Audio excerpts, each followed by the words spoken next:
Akbar, you big, fat, hating, jealous, nasty. Hold up, place Hey go guys, when I welcome pull back up. to the They all on me like KingCainWayTV. it one thing. Think I got what you need, well I have none. Hop off, you're a freak and I'm handsome. Hey Caniacs, welcome back to the KingCainWayTV. It's me, King Cain, and I'm here today to give you guys a review over Love and Hip Hop Atlanta Season 9, Episode 9, aka the finale, okay?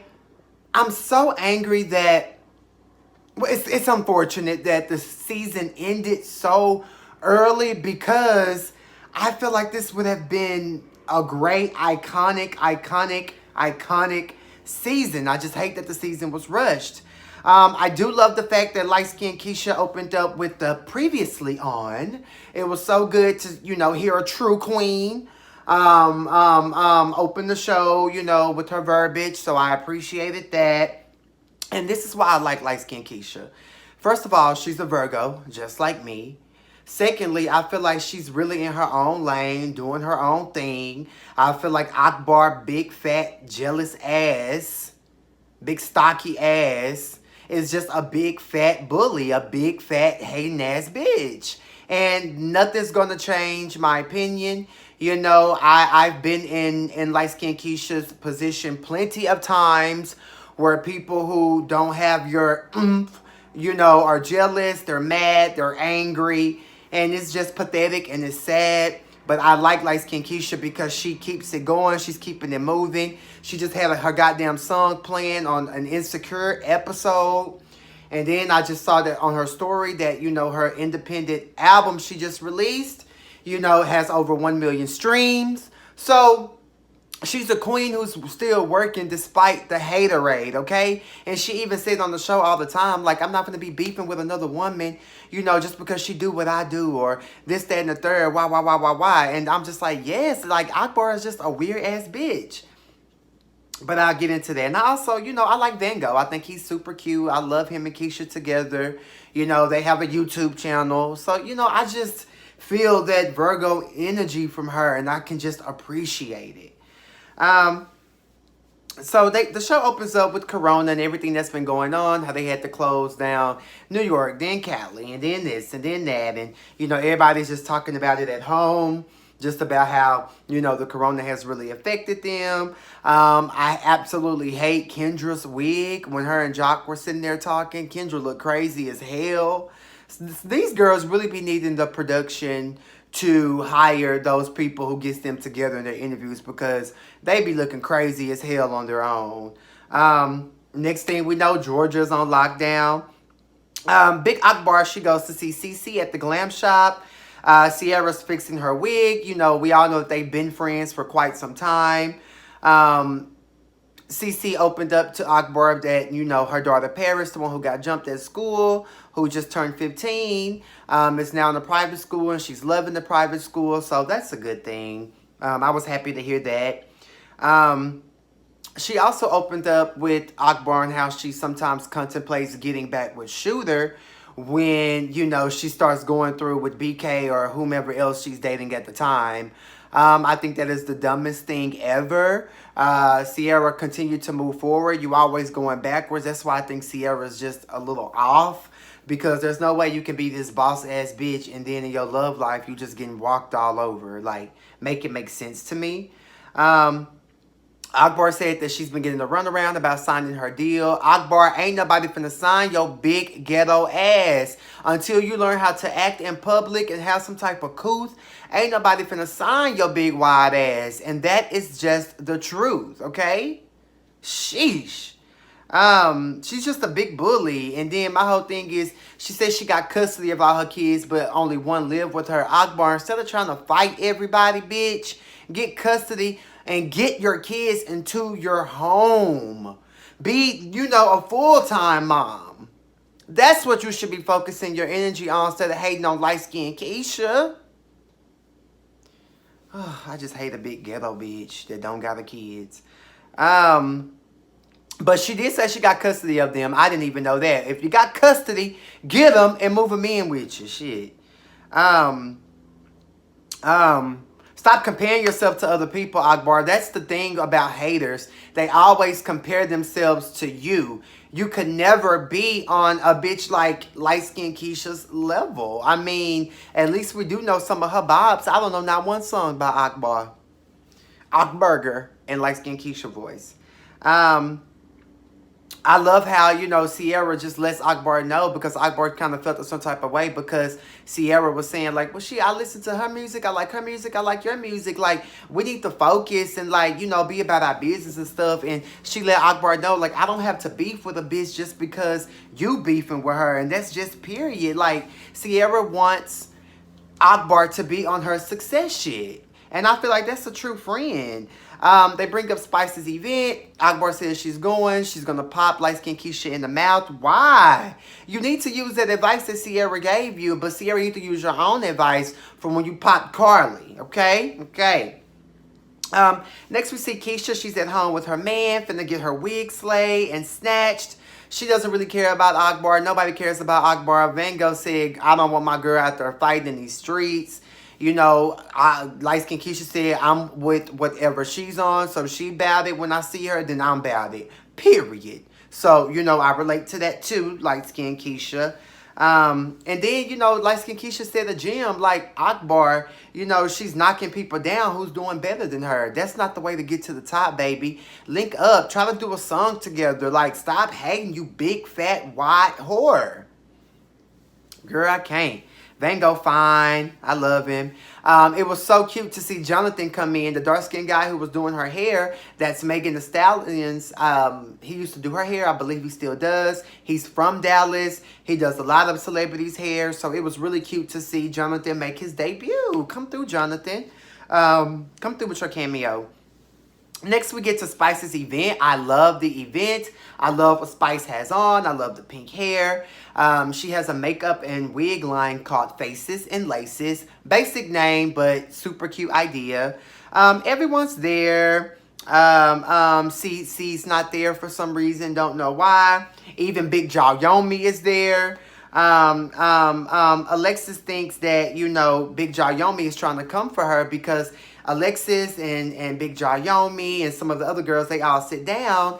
And, you know, her and Big Jaw Yomi and Alexis Sky, they kind of like introduce themselves and like hug or whatever. And then Big Jaw Yomi bring up Fetty Wap. Why you bringing up Fetty Wap? We don't know. We don't care. Just how Alexis said, girl, he done fucked a whole lot of people. Like, I don't care. Like, you can know him. Like, that's cool. Like, huh? I wonder what Masika was thinking.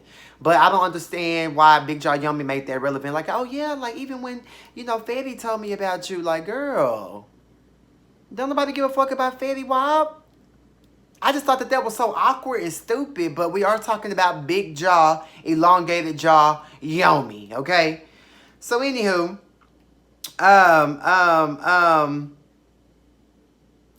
Carly, you know, Carly gets into the whole situation. Well, yeah, well, you know, just how, you know, just how, you know, Fetty Wap told you things about, you know, Alexis or whatever. You know, Mo told me things about you, Alexis, as well. And Alexis just like, girl, I ain't giving a fuck about Mo.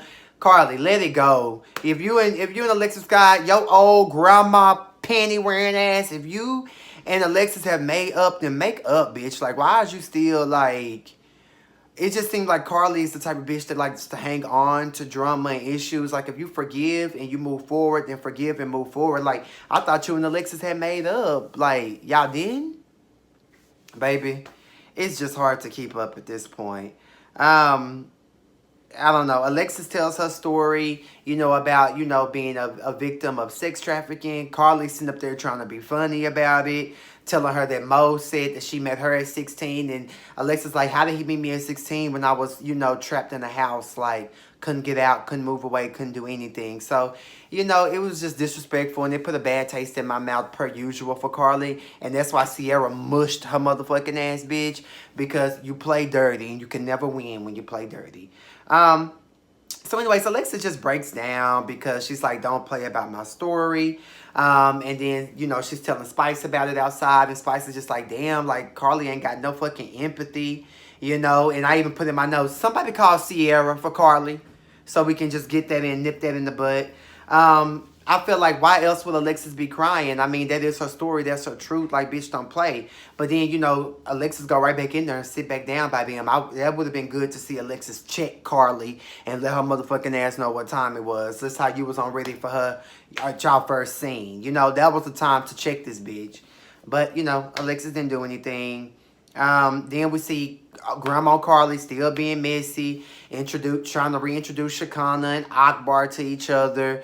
Shakana and Akbar have this whole big ordeal. Apparently, Akbar was on Twitter sucking cock, you know, and I think that that's what pissed her off and made her throw the drink on Shakana because Shakana brought that up. But Akbar, if your big fat ass was on Twitter sucking dick, you was just on Twitter sucking dick, bitch. It is what it is. Get over it, whore. We don't care. Just suck the dick and shut up. You know, then Shakana start going off and acting a fool and screaming, hooping, hollering, acting a goddamn fool. Spice is just annoyed because why the fuck are you doing this, Akbar? Like, this is my event. Calm your motherfucking ass down, bitch. Damn. Mimi wants to stay out of it. Clearly, Akbar's like, well, Mimi, tell them that I wasn't doing nothing. Tell them that Shakana was not for being disrespectful. Mimi said, you know, Mimi's scary, so whatever. Meanwhile, Tokyo and Keisha are arriving as Shakana's outside screaming, hooping, hollering, throwing a hissy fit. I absolutely love Tokyo's impersonation of Akbar. How she's just out there ranting and raving and she hit me. She threw a drink on me. Yeah. Okay, well, Shakana, go in there and do something about it. Shut the fuck up. Period. Light Skin Keisha said that just put her on 10 now that she sees Shakana out here ranting and raving. So, bitch, what time it is? So, Spice is inside performing. I love Keisha's hair. Good job, Jonathan. Keisha and Spice, they enter into the party. The event, you know, Keisha goes to get her a beverage from the bar. You know, Spice is twerking. Everybody's having a good time. Big Tokyo throwing that ass. So I'm like, okay, Big Tokyo, you better throw that big old fat wide load ass bitch, period. So Tokyo just pretty much asked, like, what was the tea with, you know, Shakana? Why she out there acting a fool? And so then Keisha walks over, you know, around that time. It gets real awkward. And then Alexis like, we're all grown. And Keisha like, okay, so what's the problem? Like, what happened? Then next week, this big fat ghetto hating ass bitch Akbar run up on this bitch. Low-key kind of sneak Keisha. And Keisha, I've been in that predicament when a hating ass bitch sneaks you. It's not a cool, it ain't cool, bitch. And you do be ready and you do be on go for this bitch. So, you know, that's why I fuck with light skin Keisha, because at the end of the day, she ain't gonna start with you, but she's gonna try and finish it. She's gonna be on whatever level you want to take it to. So I relate to that. I love some light skin Keisha. I even made a post from here on out. Call me Big Bank Bane. Just like she called herself Big Bank Bisha, I'm Big Bank Bane. Okay, period. So Akbar, you know, she run over there. Try to, you know, sneak shot on Keisha. Then Big Tokyo, here she come. So, you know, Tokyo kind of like handling up on this bitch like, yo, you're not even in my bitch weight class. What the fuck are you doing? Take your ass on. So that was that. It was just a lot. It was just a lot. Even Alexis is over Akbar and all the drama that she doing. It looked like so Tokyo and Keisha, they get escorted outside. Keisha's still out there twerking, still on the fade. Spice pops off on Akbar because it looks like Akbar trying to run up on Carly. So then Spice like, why you always fighting everybody? So now we got Spice and Akbar fighting. Then Akbar started trying to ruin the event, throwing shit all over the place. I'm just like, child, this is too much. It looks like Akbar was coming towards Carly though. So now Carly, she getting crunk, and I got Spice back, and not Carly. You know you ain't never had nobody back, and you know you'll get your ass beat, bitch. Shut up. I felt like, damn, this was the event of the events. Like, this was everything. But I just hate that the show is not going to keep going on, you know? So Alexis is pretty much over Akbar acting a fool. Alexis not getting involved because she ain't got time. Just like Light Skin Keisha said, the bitch want to take cheap ass shots. Like, bitch, square up with me, ho. Like, don't sneak me now. Please don't do that, ho.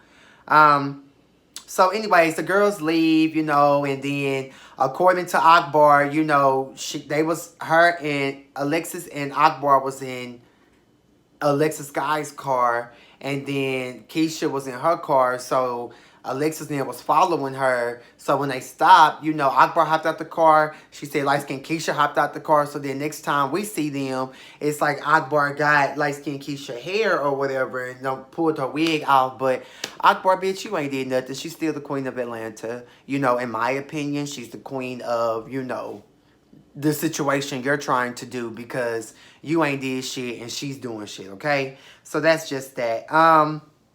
While they're fighting, we see Big Tokyo. She running slow. Security grab her, you know, and then you see a car start moving and while Big Tokyo laying on. I said, damn, did Big Tokyo make the car push away and go? I said, Lord, this is just too much. But see, that's why you have to be prepared and be on go because with a hating ass bitch like Akbar, you know, and there's a lot of them in the world, you have to be prepared and be on go because they would try to fight you and try to like hurt you like that because they so damn jealous.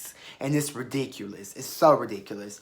So anyways, we get to the last scene that Love and Hip Hop Atlanta must have filmed. It was just so crazy to see that, damn, they were still filming during this whole pandemic time. Even when Akbar came into Sierra shopping, Sierra was like, oh, girl, the corona out there, let me spray you. Like, he was like, damn, so y'all was still trying to film and do that. Okay, I get it. Scrappy, Kirk, and Shooter, they're all at Frost Bistro, cleaning and such. Scrappy opened up about how his son been trying to lift up his shirt, thinking that it's some milk under there.